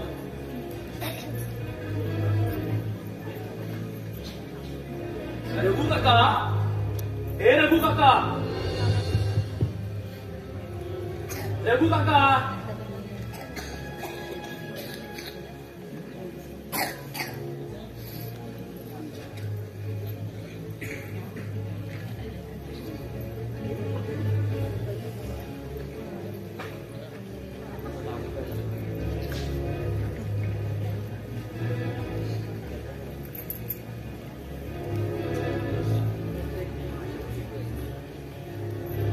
दादा. अरे अरे काय झालं या घराला.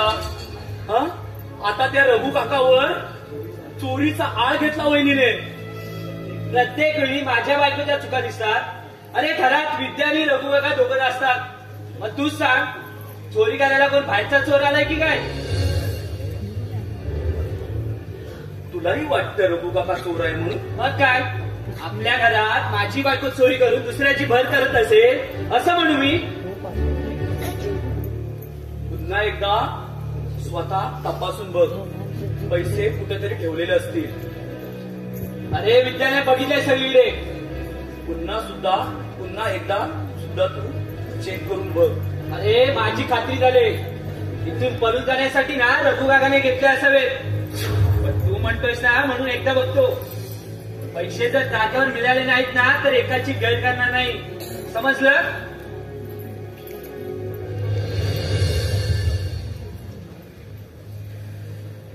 रघु काका, रघु काका इथं कोणाची चिठ्ठी ठेवून गेलाय.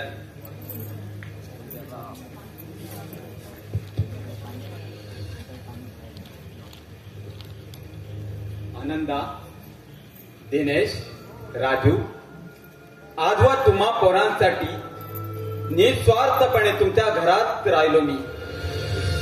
सुनबाईंना घरात पाऊल टाकल्यापासून ती जे जे बोलत होती ते तुम्हा पोरांसाठी सहन करत होतो मी. परंतु आता मी या घरातून कायमचा जातोय.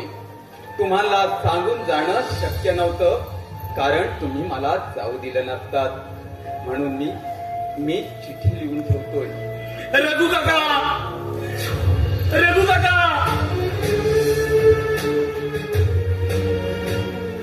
रघु काका, कुठे गेला माझा रघु काका. रघु काका का सोडून गेलास आम्हाला. दिनेश अरे काय झालं. अरे असं ओरडलास का तू. रघु काका आपल्याला सोडून गेला. दादा ही चिठ्ठी. कुठे गेला माझा रघु काका. जा माझ्या रघु काकाला शोधून आणा तुम्ही. नाहीतर आपल्या जीवाचं काही बरं वाटकं करायचं तो. रघु काका, रघु काका. काय झालंय भरल्या घरात रडायला. या काय अंड्याचा जीव चाललाय का. विद्या तू गप्प बैसा. तू रघु काकावर चोरीचा आळ घातलास ना तुझ्यामुळेच रघु काका घराबाहेर गेलाय. समजलं ना. मी उगाच नाही काय बोलले. शेवटी पैसे घेऊन पाहलास ना तो. चुप अगं सगळीकडे बघितल्यावर पैसे चहा पावडरच्या डब्यामध्ये होते. समजलं. हा बघा मी बोलले ना तुम्हाला. तो पैसे घेऊन जाऊ शकला नाही कारण मी घरात होते. त्याला पैसे न्यायला जमलं नाही. पण बरं झालं मोरो पैसे तरी मिळाले माझे. दादा या विषारी गरळ ओकणाऱ्या नागिणीमुळे सोडून गेलाय रघु काका घराला. रघु काकाला हिने आज लातेने मारले रे. विद्या रघुनाथला आज लादेनं मारलंस. माझ्यावर विश्वास नसेल तर जाऊ दे, मला काही बोलायचंच नाही. त्याच्यावरती विश्वास ठेवा. राजू तू आज चल, मी शोधून आणतो रघु काकाला. बघितलं ना सगळे त्या चोराची कुणी माणसाची किती बाजू घेतायत ते. आमची कोणाला परवाच नाही उरलेली हो. अशा माणसाला ना घरातून हाकलवून द्यायला पाहिजे, भीक मागायला लावायला पाहिजे, तेव्हा ना कळेल यांना आपली किंमत. विद्या तर घडल्यानंतरही तोंडवर तर बोलते. तुझ्या मुलेच रघु काका गेलाय, समजलं? हो हो, मग मला आणखी मला आता माझा जीव घेतलास ना तरी मी बोलणारच. त्या खुनी चोर माणसाला पुन्हा मी या घरात घेणार नाही. विद्या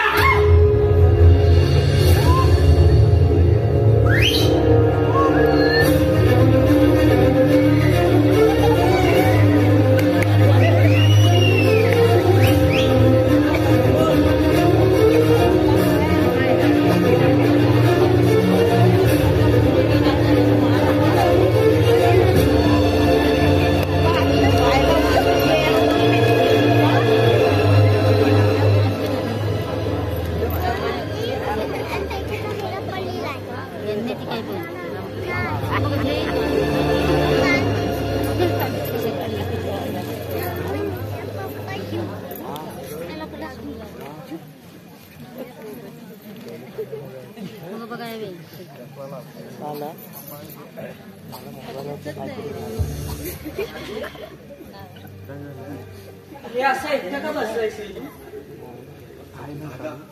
आपला रघु काका कुठे गेलाय कोण जाणे. अरे विद्याच्या रोजच्या वैतागीनं कंठाळलो होतो मी.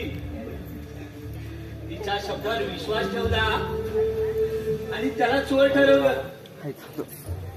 त्या रघुकाकाच्या जीवाला काय वाटलं असेल. दिनेश त्याला रात्रंदिवस शोधण्याचा प्रयत्न करतोय, परंतु त्याचा काहीच ठाव ठिकाणा लागत नाही रे. एखाद्या वेळी आपल्या रघु काकाने जीवाचं काही बरं वाईट करून घेतलं नसेल ना रे. तसा काही करायचा नाही तू. मला खात्री आहे आम्हाला नाही, निदान तुला भेटायला तरी नक्की परत येईल तू. जा आज जाऊन विश्रांती घे. मला एकट्याला घर खायला उठलंय रे. रघु काका होता, सवड मिळाली की अधून मधून माझ्याशी बोलायचा, माझी विचारपूस करायचा. गेले 2 दिवस माझ्याकडे कोणी फिरकलं सुद्धा नाही रे. माझ्याकडे काही ना काही सांगून माझ्या नवऱ्याचे चांगले कान भरणं चालू आहे. तिच्याबद्दल ना कोण काही बोलत नाही. स्वतःच्या अंगावर बोलून घेऊ नको, समजलं? मग कोणाबद्दल बोलताय तुम्ही? आणि गेले 2 दिवस कोणी माझ्याकडे फिरकला सुद्धा नाही, तरी बरं जेवढा तो ताट पुढ्यात आणून देत होते. अजून काय सेवा करायची हो तुमची?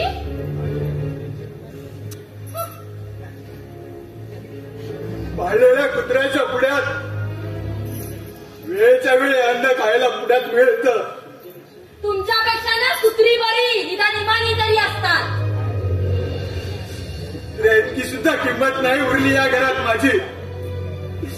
पाळलेल्या कुत्र्याने काही खाल्लं नाही तर जीवाला लागतं आपल्या. रघु काका गेल्यापासून अन्नाला स्पर्श सुद्धा केला नाही मी. तू एका शब्दाने सुद्धा मला विचारलं नाहीस. हे चांगलं आहे. माझ्या नाही, माझ्या घशाखाली नाही, कुणाच्या घशाखाली जर घास उतरत नसेल ना तर मी काय तुला घशात काही काठी घालून चोंबू का घास? एवढी रिकाम टेकडी नाहीये मी. राजू, रघु काका गेल्यापासून तू जेवला नाहीस का रे? रघु काका परत आल्याशिवाय अन्नाला स्पर्श नाही करणार असा निश्चय केला रे. वा बघा, जेवायला घालणाऱ्यांची नाही पण चोरी करणाऱ्यांची, गुन्ह्यांची किती काळजी, किती परवा आहे त्यांची. त्यांच्याबद्दल आपुलकी वाटते. तुझ्याबद्दल रघु काकाबद्दल अजूनही राग आहे तुझ्या मनात. कायम असणार माझ्या मनात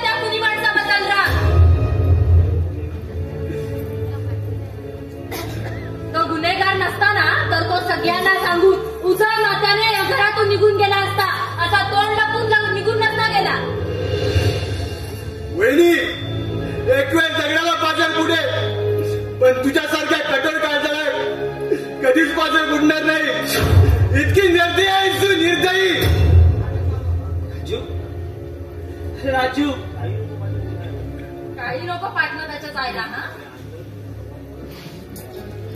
या आल्यावर तुमच्या चांगुलपणाचा फायदा घेताय फक्त.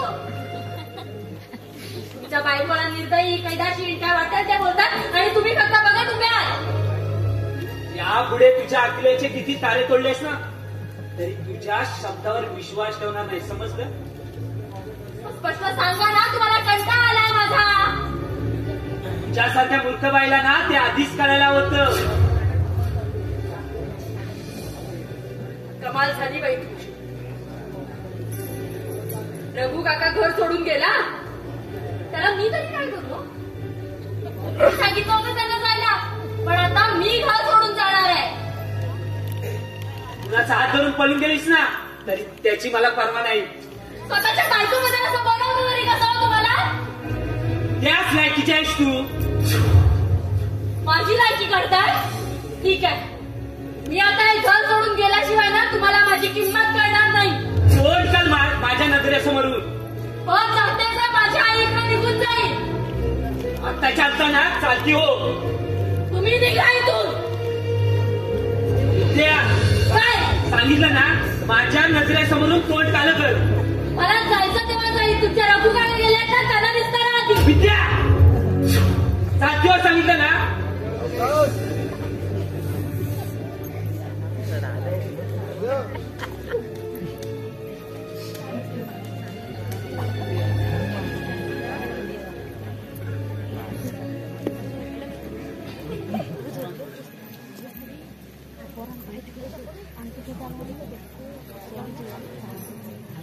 केले की काय? सगळ्यांनाच कंटाळा आला नाही ते राहायचं तरी कसं? माझ्या नवऱ्याला सुद्धा कंटाळा आलाय सगळ्यांसकट माझा. एक दिवस ना आईकडे जाऊन राहिलं पाहिजे, म्हणजे या लोकांना माझी बरोबर किंमत कळली. असंच बाकीचं नंतर बघितलं जाईल. सध्या ह्यांचं तोंड तरी गप्प केलं पाहिजे, नाहीतर माझं या घरात वर्चस्व जास्त वेळ टिकायचं. या ना आता बघतोय पुढं बघितलं मग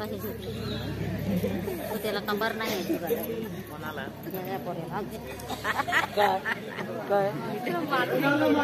माझं सपाट खाली राहायचंच नाही.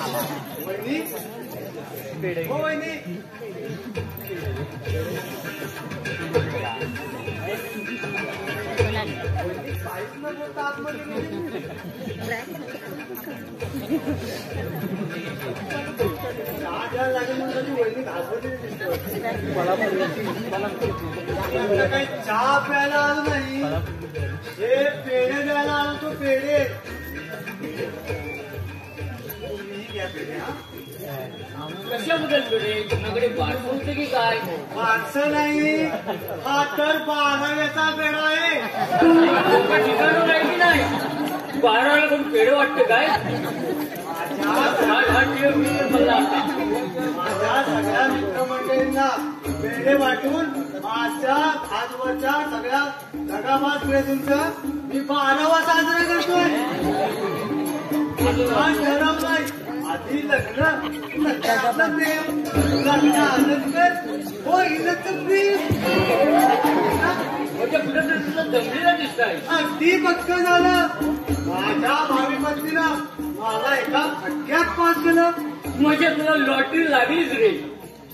ही खुशीची बातमी माझ्या मित्रा दिनेशला सांगायला आलो होतो, पण दिनेश कुठे आहे? नाही, घरात नाही आहे तो. तो बहुतेक रघु काकाला शोधायला गेला असणार. बिचारीची धावपळ चालू आहे ना. मीही गेलो असतो, पण आता माझी अशी लागण्याची गडबड, मलाही जाता येणार नाही. आता येतो मी. हा या. आंबिरा नवतरुण नाट्यमंडळ निवसर बौद्धवाडी यांच्याकडून जी आंधळ्याची भूमिका करणारा आमचा कलाकार आहे स्वप्नील मांडवकर, याच्यासाठी रोख रुपये 201चं असं पारितोषिक आलंय. आम्ही नाट्यमंडळ त्याचबरोबर तो स्वप्नील स्वतः त्यांचे भारी भारी आभारी आहोत. धन्यवाद धन्यवाद धन्यवाद.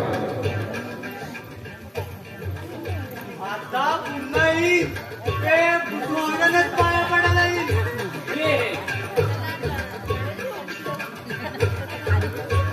हे बघा, लग्नाला यायला जमलं नाही ना, तरी मी काय रागावणार नाही. पण मात्र हळव्या द्यायला विसरू नका. ते कसं विसरणार? हो, काय काय लोक येतात लग्नाला, सगळ्यांना भेटतात, जेवणावर सुद्धा ताव मारतात आणि असे हात पुसून घरी जातात. त्यामुळे ही प्रेमाची सूचना आहे तुम्हाला. आता येतो मी. हा येतो.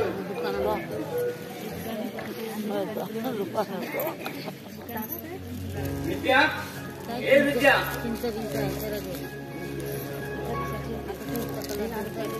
काय रघु काकांनी बोलवलं. कुठे गेला? गेला तो खर्च. काय? रघु मामाचं घर सोडून गेला? एक मिनिट, रघु काकाचा रघु मामा केव्हा झाला?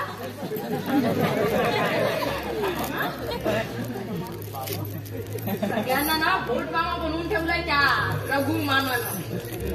बस विद्या, त्या पुढे असं काही बोलू नको. गेली 25 वर्ष मी त्याला स्वतःचा प्रयत्न देत होतो. तो माझा सखा मामा आहे, सखा मामा. हातून पडून असलेल्या माझ्या आईची शेवटची इच्छा होती त्याला भेटण्याची. त्यासाठी मी रघुमामाला शोधण्याचा प्रयत्न केला आणि इथपर्यंत मी आलो. आल्या आल्या मी रघुमामाला जर काही विचारलं असतं ना, तर इथून निघून गेला असता न काही बोलता. त्यासाठी वेगळ्याकडे मी त्याला बोलता करण्याचा प्रयत्न केला. कालच रघु काकाच्या धर्मपत्नीला मी भेटून आलो. मुंबईला जाऊन आलो. रघु मामाची मुलगी या जगात जिवंत आहे, त्या सुखरूप आहे, त्याची खात्री झाली मला. म्हणजे रघु काकाची बायको आणि मुलगी दोघेही जिवंत आहे. हो, म्हणजे कुणी नाहीये. दिनेश, ज्या दिवशी रघु काकाने तुला ही गोष्ट सांगितली, तुझ्या नकळत मी ऐकली, नंतर मला समजलं ते सगळं खरं ते वेगळंच आहे. सत्य काय आहे ना, ते वेगळंच आहे रे. सत्य काही असो, त्याचा काय उपयोग? आता रघु काका इथं आहे का, तो बाहेर गेलाय हे मला समजलंय. अरे काही माणसाचं दुर्दैव असं असतं की त्याचा पाठलाग सोडित नाही. दिनेश, अरे रघु काकाची पत्नी मोलमजूर करण्यासाठी बाहेर पडायची. लोक तिच्याविषयी चर्चा करायची, चुकलं जायची. दोघा नवरा बायकोत रोज भांडणं व्हायची रे. एक दिवस रघु काकाची पत्नी घरातून निघून गेली. हे सत्य असलं ना तर निष्कलंक होती रे ती. अरे तिचा जाण्याचा मार्ग वेगळाच होता. वेगळं कारण म्हणजे तुम्ही दोघांनी ऐका.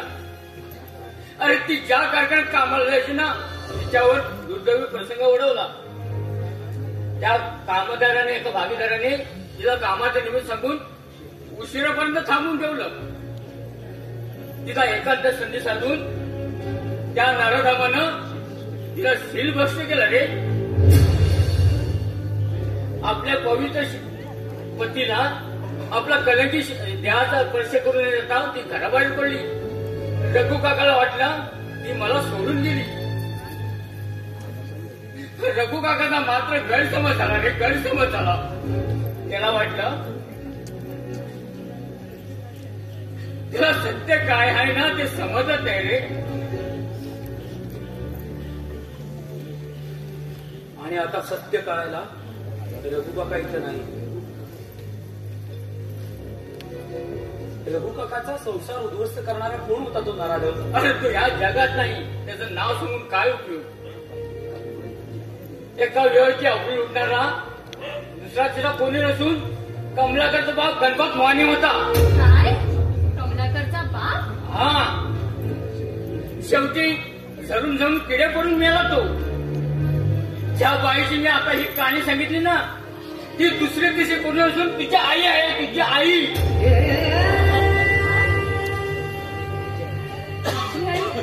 होय, तुझी आई आणि दुर्दैवी रघु काकाची पत्नी.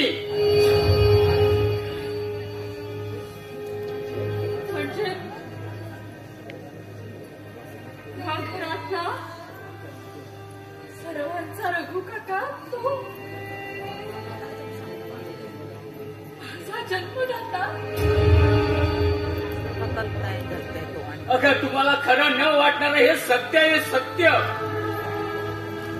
अरे माझी खात्री पडेपर्यंत मी कुणालाच काही बोललो नव्हतो ग. 2 दिवसापूर्वी मी मुंबईला राहून तुझ्या आईला आणि माझ्या मामीला भेटून आलो ग, आणि सत्याची खात्री करून घेऊन आलो. म्हणजे रघु काका खरंच माझी जन्मदाते आहेत? होय. अगं, तू माझ्या रघुमामाची मुलगी आहेस ग, मुलगी. अगं, नियतीने घडवलेली एक अजब कहाणी आहे. काळीच कापणारी, कानाचे पडदे फाडणारी, कुणाचाही विश्वास बसणार नाही अशी नियतीने माझ्या बरोबर खेळलेली रक्ताच्या नात्याची कहाणी. माझ्या बरोबर आणि माझ्या जन्मदात्या बरोबर भांडलेला हा सूड. मला जेव्हापासून समजायला लागलं ना, तेव्हापासून मी माझ्या आईला कायम प्रश्न विचारायचे की माझे बाबा कुठे आहेत, माझे बाबा कोण आहेत, आणि प्रत्येक वेळेला ती माझ्या कानाखाली मारून मला शांत करायची. तिच्या त्या वागण्याचा ना मला खूप राग यायचा. मी आतल्या आतला घुसमटत जायचे. माझ्या मनात आहे ना, माझ्याच आईबद्दल, माझ्या चारित्र्यावर आईबद्दल, तिच्या चारित्र्याबद्दल हजारो प्रश्न उभे राहायचे. पण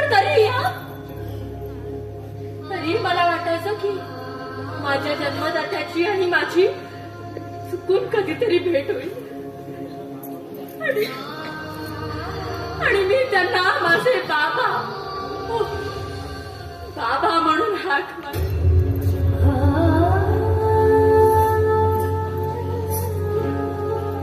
माझी कायम इच्छा. जन्मदात्याची आणि तिची भेट झाली ना, ती विचित्र अवस्थेत ग. नियतीला तिची ओळख पटवू दिली नाही.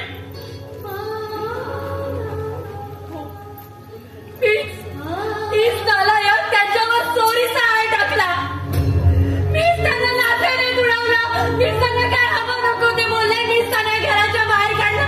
चाटाई नाही मी.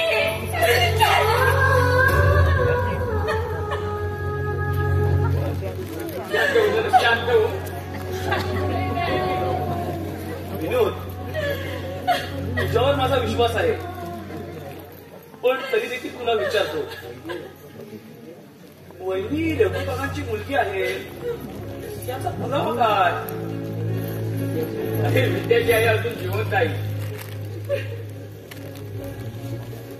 त्याची भेट होईपर्यंत मी तुम्हाला एक फोटो दाखवतो. विद्याच्या पहिल्या वाढदिवसात काढलेला फोटो आहे. बघा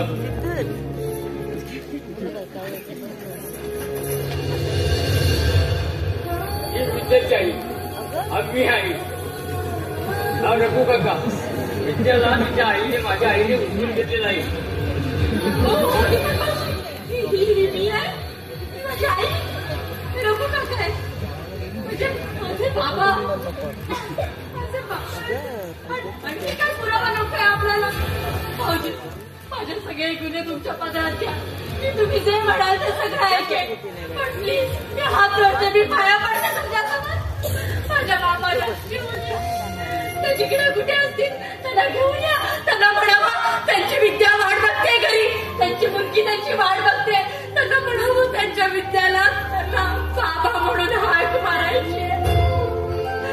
म्हणावं लवकर घरी या, त्यांची मुलगी त्यांची वाट बघते. जा जा दीपक भाऊजी, जा.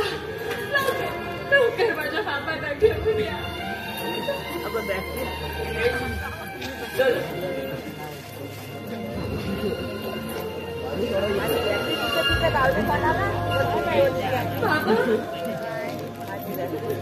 इतके दिवस तुम्ही माझ्या समोरच वावरत होता, पण कधीच आता जाणवलंही नाही की तुम्ही माझ्या समोर. मी मात्र तुमच्यावर वाटेल ते आरोप करत राहिले, वाटेल ते बोलत राहिले.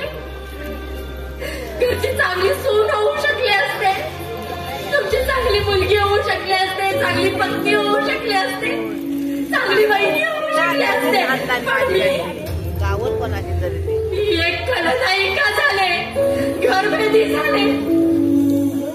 का बाबा, आता तुम्ही जेव्हा याल ना त्यावेळेला मी सगळं नीट करीन, सगळं नीट वागेन. इतक्या वर्षांनी तुम्ही मला बेटा तुमची तरी काय चूक हो. साधी 2 वर्षांची होते मी जेव्हा हे सगळं झालं, आणि माझी तरी काय चूक. मला तरी कसं कळणार की तुम्ही रघु काकाच माझे बाबा आहेत. कसं कळणार होतं बाबा? जे समोर दिसलं तेच वागत गेले, वागत गेले, वागत गेले, सगळ्यांना त्रास देत गेले. पण माझं नशीब आहे की आता तरी मला समजलं की तुम्हीच माझे बाबा. म्हणतात की बाप स्वतःच्या मुलीची सगळ्या चुका स्वतःच्या पदरात घेतो. मी आजपर्यंत जे काही वागले, जे काही बोलले, त्या सगळ्या चुका तुम्ही इथे येऊन पदरात घ्या. मला माफ करा, फक्त लवकर या. हो बाबा, फक्त लवकर या.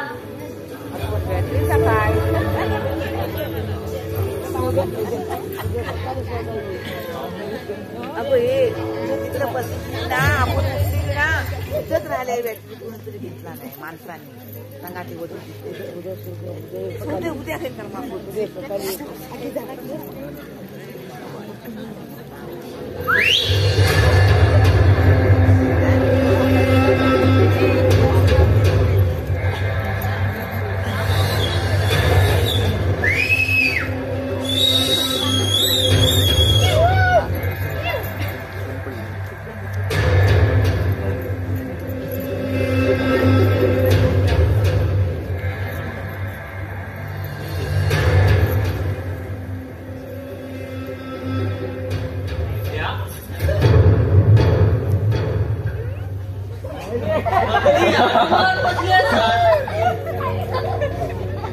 बरोबर आहे, तुझ्या दैवानं तुला साथ दिली.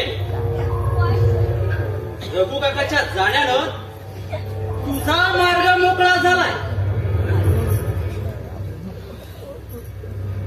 आता राजीच्या ताटात विष घालून दिन्याचं नाव घे. दिन्या जाईल स्वर्गात.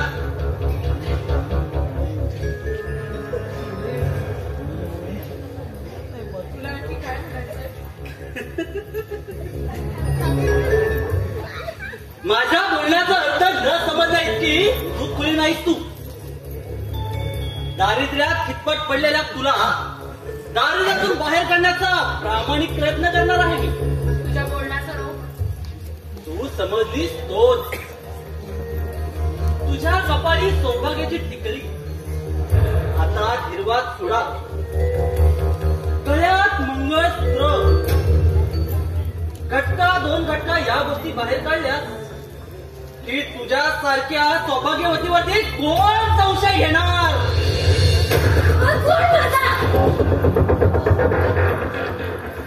हलकट बेशरा, समजत नाही का तुला? तुझ्या बहिणीला सुद्धा हेच धंदे शिकवतोस तू? बोल ना. उगाच अखंड तांडव करून ओमाबोम करशील तर मी तोडून सांगेन. लग्नाआधीची माझी प्रियसी विद्या इथल्या दारिद्र्याला कंटाळून माझ्यासोबत बोलून जायला तयार झाली आहे. तर आता मी सांगतोय ते करायला तयार हो, म्हणजे तुला कायमचं सुख मिळेल. माझी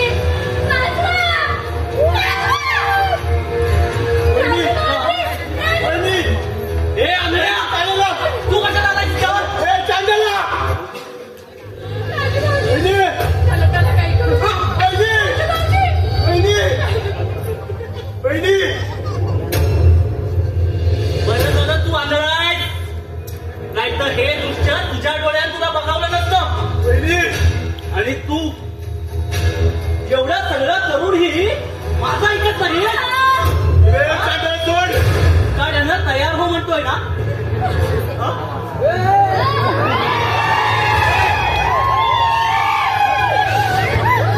तुला काय वाटतं? गेला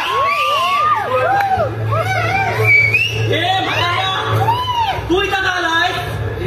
तुला बाप्याला मी केव्हाच ओळखून होतो आणि म्हणूनच आनंदाला सावधानाचा इशारा दिला होता.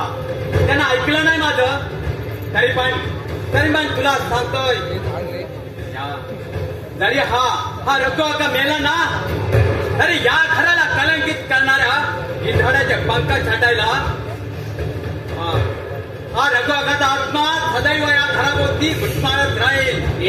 ऐकून चालू पण नाही तर आणि तुझ्या सांगत मित्र किती भुंकले ना, तर माझं काही करू शकत नाही.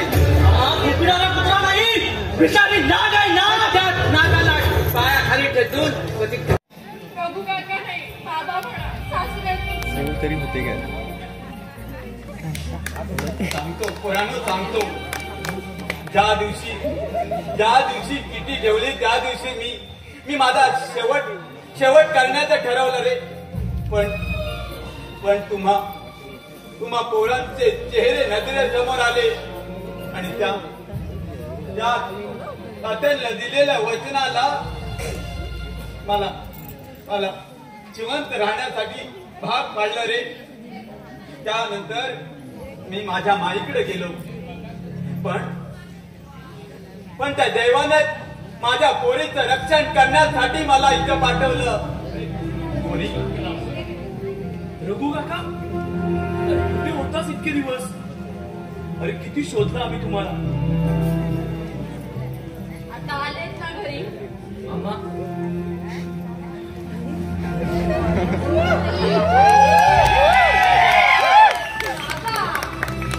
एवढ्या वर्षांनी एकतर मला माझे बाबा मिळाले. जे झालं ते चांगल्यासाठी झालं. माझा रघु काका आला, परत आला. माझा रघु काका. ही अधुरी कहाणी, बाप लेकीच्या नात्याची अधुरी कहाणी आज पूर्ण झाली.